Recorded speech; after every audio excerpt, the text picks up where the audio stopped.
Welcome to our channel quickly PYQ. WP constable men's 2020 সালে আসা GK জিএসের যে প্রশ্ন নিয়ে আলোচনা করব আজকে, তার দ্বিতীয় পার্ট। প্রথম পার্টটি চ্যানেলে দেওয়া আছে, তোমরা গিয়ে দেখে নিও।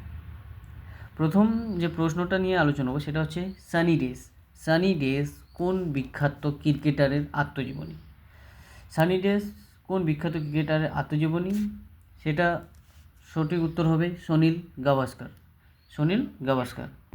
এছাড়াও অনেক খেলোয়াড় আছে যাদের আত্মজীবনী লেখা হয়েছে, যেরকম playing it my way, Sachin টেন্ডুলকারের আত্মজীবনী, a century is not enough, Sourav Ganguly আত্মজীবনী, যুবরাজ সিংয়ের যদি দেখি the test of my life, Milkha Singh যদি দেখি the race of my life, এবং গোল্ডেন গার্ল পিটি উষার আত্মজীবনী। এর পরবর্তী কোশ্চেন যেটা আছে, ইউরো শব্দটি কোন গ্লিসের সঙ্গে সম্পর্কিত? এটি হচ্ছে অর্থনীতির সঙ্গে সম্পর্কিত। ইউরো কি? ইউরো হচ্ছে ইউরোপের মুদ্রা হচ্ছে ইউরো। ঠিক আছে। এর পরবর্তী প্রশ্ন যেটা রয়েছে, অমর্ত্য সেন কোন বিষয়ে তার অবদানের জন্য নোবেল পুরস্কার লাভ করেন?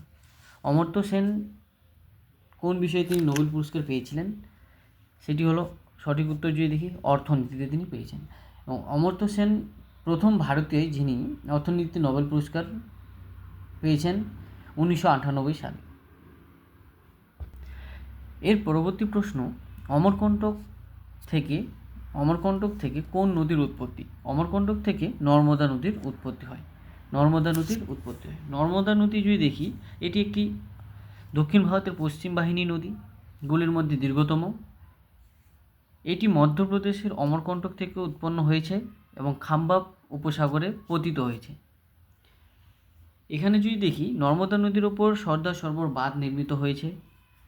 এছাড়াও ধুয়াধর জলপ্রপাত তৈরি হয়েছে নর্মদা নদীর ওপর। এর পরবর্তী প্রশ্ন যদি দেখি, থর মরুভূমি কোন রাজ্যটিতে অবস্থিত? মরুভূমি কোন রাজ্যটিতে অবস্থিত? থর মরুভূমি কোথায় অবস্থিত? রাজস্থানে। এটা আমরা সবাই জানি, থর মরুভূমি রাজস্থানে অবস্থিত।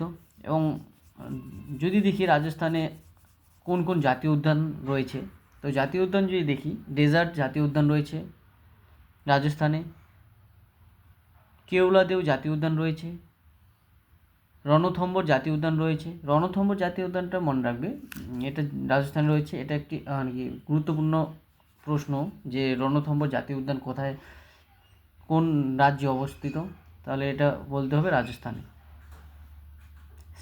সারিস্কা জাতীয় উদ্যান রাজস্থানে রয়েছে।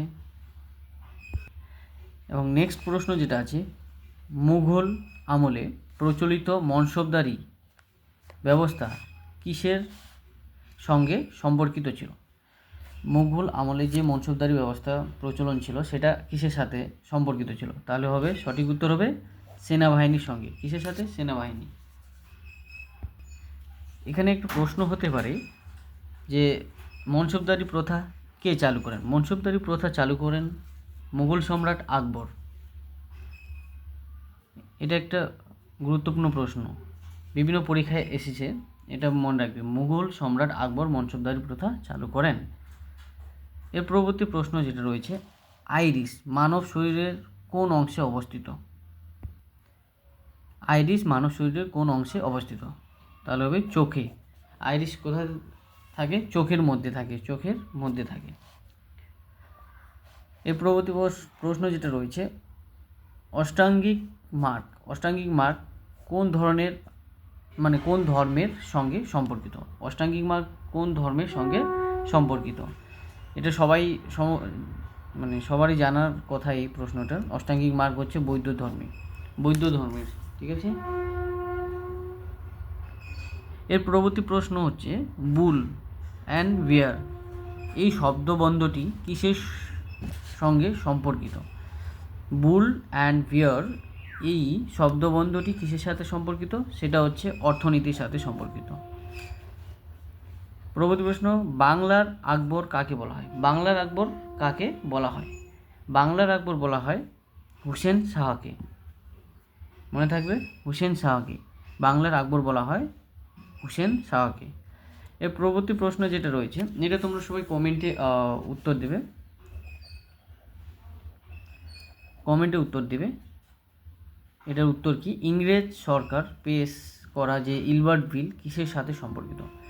ইংরেজ সরকারের পেশ করা ইলবার্ট বিল কিসের সাথে সম্পর্কিত? সবাই কমেন্টে অ্যান্সারটি দেবে। ঠিক আছে, ধন্যবাদ। এবং